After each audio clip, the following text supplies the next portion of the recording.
السلام علیکم ورحمۃ اللہ وبرکاتہ۔ جی، یہ پہلا سوال موصول ہوا ہے کہ مفتی صاحب ایام حج میں یوم عرفہ کی کیا حیثیت ہے، نیز اس دن کیا کرنا چاہیے۔ رسول اللہ صلی اللہ علیہ وسلم نے خصوصیت کے ساتھ اس دن کون سی دعائیں پڑھی ہیں، کتاب و سنت کے روشنی میں اس کے متعلق رہنمائی فرمائیں۔ الحمدللہ وحدہ والصلاۃ والسلام علی من لا نبی بعد، اما بعد۔ اس سوال کا جواب یہ ہے کہ یوم ترویہ یعنی 8 ذو الحجہ کو حجاج کرام احرام باندھ کر مینا کی طرف روانہ ہوتے ہیں۔ پھر مینا میں 5 نمازیں ظہر، عصر، مغرب، عشاء اور فجر پڑھی جاتی ہیں۔ 9ویں ذو الحجہ کو مینا میں نماز فجر پڑھ کر میدان عرفات کی طرف جانا ہوتا ہے۔ اس دن عرفہ میں وقوف ضروری ہے، اس کے بغیر حج نہیں ہوتا۔ گویا وقوف عرفات حج کا رکن اعظم ہے۔ رسول اللہ صلی اللہ علیہ وسلم سے جب لوگوں نے حج کے متعلق سوالات کیے تو آپ صلی اللہ علیہ وسلم نے فرمایا کہ حج وقوف عرفہ کا نام ہے۔ جو شخص مزدلفہ میں گزاری جانے والی رات کی صبح طلوع ہونے سے قبل عرفات سے ہو کر مزدلفہ آ جائے، اس کا حج پورا ہو گیا۔ سنن النسائی کتاب المناسک اور حدیث کا نمبر ہے 3019۔ یعنی اس کا مطلب یہی ہے کہ اگر کوئی مجبور شخص سیدھا میقات سے عرفہ پہنچ جائے، خواہ عرفہ کے دن یا اس سے اگلی رات، یا طلوع فجر سے قبل یا طلوع فجر کے وقت، اور چند لمحوں کا وقوف کر لے تو اس کا حج ہو جاتا ہے۔ اگر اس سے بھی لیٹ ہو جائے تو اس کا حج نہیں ہوگا۔ اس دن کی حیثیت ایک دوسرے اعتبار سے رسول اللہ صلی اللہ علیہ وسلم بیان فرماتے ہیں۔ صحیح مسلم کتاب الحج میں حدیث موجود ہے اور حدیث کا نمبر ہے 1348 کہ یوم عرفہ سے بڑھ کر کوئی دن ایسا نہیں جس میں اللہ تعالی زیادہ بندے اور بندیاں آگ سے آزاد کرتا ہو۔ اس دن اللہ تعالیٰ مزید قریب آ جاتا ہے، پھر اپنے ان بندوں کی بنا پر فرشتے کے سامنے فخر کرتا ہے اور فرماتا ہے کہ میرے یہ بندے کیا چاہتے ہیں۔ صحیح مسلم کتاب الحج۔ تو گویا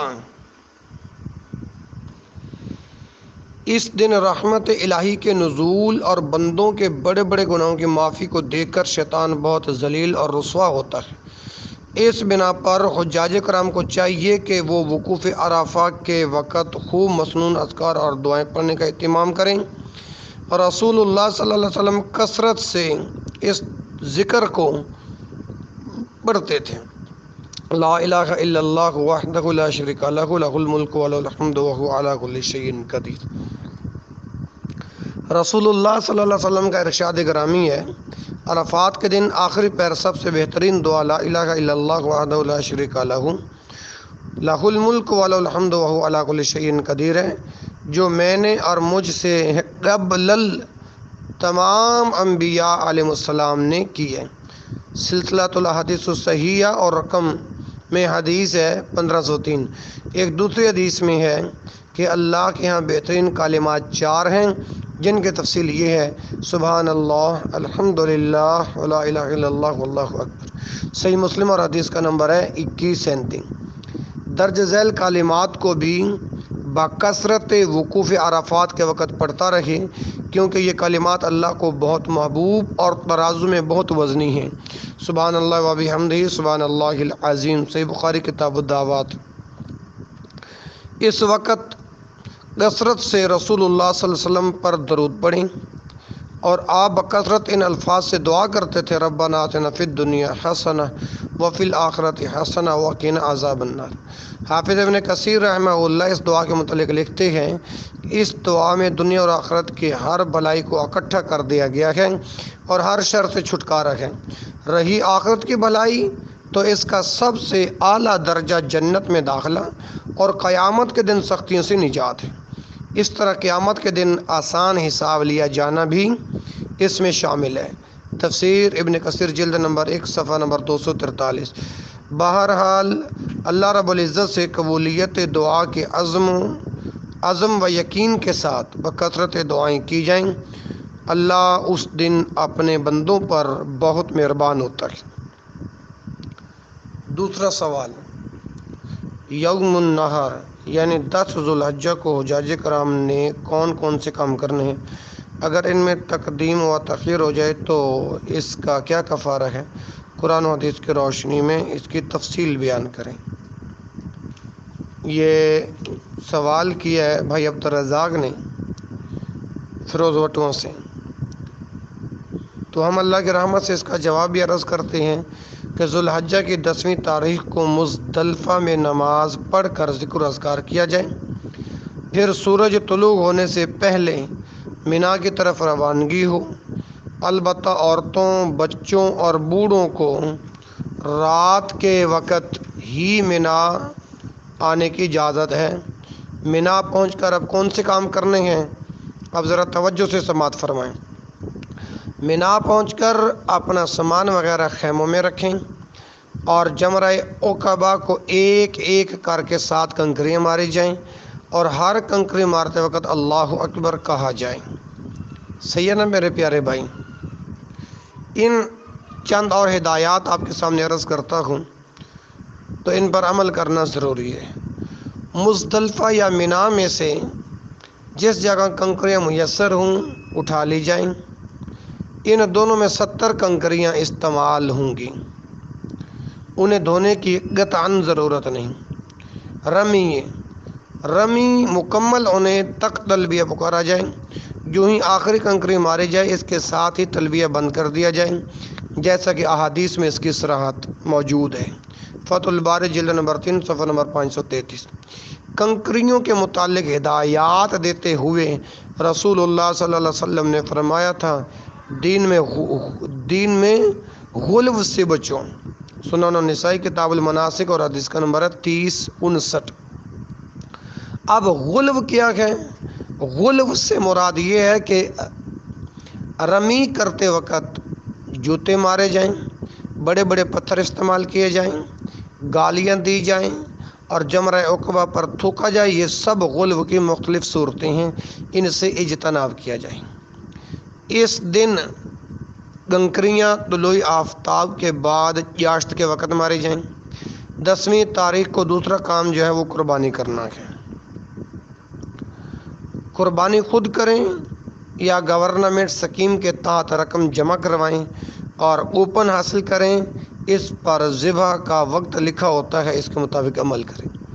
اگر خود قربانی کرنا ہے تو جانور میں وہ شرائط ہوں گی جو عید الاضحیٰ کے وقت قربانی کے جانور میں ہوتی ہیں۔ یک چشم یعنی کانا، مریض، لنگڑا اور انتہائی کمزور و ناتواں جانور کی قربانی جائز نہیں۔ حرم کے اندر قربانی کی جائے، اس سے باہر قربانی جائز نہیں۔ اس کا گوشت خود کھائیں، دوستوں کو کھلائیں، غرباء اور مساکین کو نظر انداز نہ کریں۔ جس کے پاس قربانی کی استطاعت نہیں وہ 10 دن کے روزے رکھیں، ان میں سے 3 روزے ایام حج میں اور 7 روزے جب اپنے گھر واپس آ جائیں، اس طرح 10 روزے مکمل کیے جائیں۔ 10ویں تاریخ کو تیسرا کام حجامت بنوانا ہے۔ سارے سر کو منڈوا دیا جائے یا تمام بالوں کو قصر کیا جائے، البتہ سر منڈوانا افضل ہے۔ سر منڈواتے وقت دائیں طرف سے شروع کیا جائے۔ عورتیں اپنے سر کے بال چند انگلیوں کے برابر کاٹیں۔ اس کے بعد احرام اتار کر غسل کر کے عام لباس پہنا جا سکتا ہے۔ اب احرام کی پابندیاں ختم ہو گئیں، اب تعلقات زن و شوئی سے پرہیز ضروری ہے۔ 10ویں تاریخ کو چوتھا کام جو ہے وہ ہے طواف افاضہ کرنا ہے، اور ان میں طواف افاضہ کو طواف زیارت بھی کہا جاتا ہے۔ یہ احرام کے بغیر عام کپڑوں میں کیا جاتا ہے، اس میں رمل یعنی اکڑ کر چلنا نہیں ہے۔ طواف مکمل کرنے کے بعد مقام ابراہیم کے پاس 2 رکعت پڑھی جائیں، اگر وہاں جگہ نہ ہو تو جہاں ممکن ہو انہیں ادا کر لیا جائے۔ اگر حج تمتع ہے تو صفا مروہ کی سعی بھی ضروری ہے، اس کے ساتھ چکر پورے کیے جائیں۔ اب جو ضروری بات ہے وہ یہ ہے، اگر طواف زیارت کرنے سے پہلے دن غروب ہو جائیں تو احرام کی پابندیاں دوبارہ لوٹ آئیں گی، یعنی طواف زیارت مکمل کرنے کے لیے دوبارہ احرام باندھنا ہوگا، جیسا کہ رسول اللہ صلی اللہ علیہ وسلم کا ارشاد گرامی ہے۔ صحیح سنن ابو داود کتاب المناسک میں حدیث کا نمبر ہے 1999۔ اللہ کے نبی صلی اللہ علیہ وسلم فرماتے ہیں کہ بلا شبہ تمہیں اس دن رخصت ہے کہ جب تم جمرہ عقبہ کو کنکریاں مار لو تو حلال ہو جاؤ، یعنی احرام کی پابندیوں سے آزاد ہو چکے ہو سوائے بیویوں کے۔ اگر بیت اللہ کا طواف کرنے سے پہلے شام ہو جائیں تو تم پھر سے محرم ہو جاؤ گے، جیسا کہ کنکریاں مارنے سے پہلے تھے، حتیٰ کہ بیت اللہ کا طواف کر لو۔ سنن ابو داود کتاب المناسک۔ اس کا مطلب یہ ہوا کہ اگر حاجی 10ویں تاریخ کو شام تک طواف زیارت نہ کر سکا تو اسے دوبارہ احرام کی حالت میں آنا چاہیے۔ 10ویں تاریخ کو مناسک حج کی یہی ترتیب ہے۔ اگر لا علمی یا بھول کی وجہ سے تقدیم و تاخیر ہو جائے تو کوئی گناہ نہیں اور نہ ہی کوئی فدیہ لازم آتا ہے، جیسا کہ احادیث میں اس امر کی صراحت ہے۔ صحیح البخاری کتاب الحج اور حدیث کا نمبر ہے 1734۔ ھذا ما عندی واللہ اعلم۔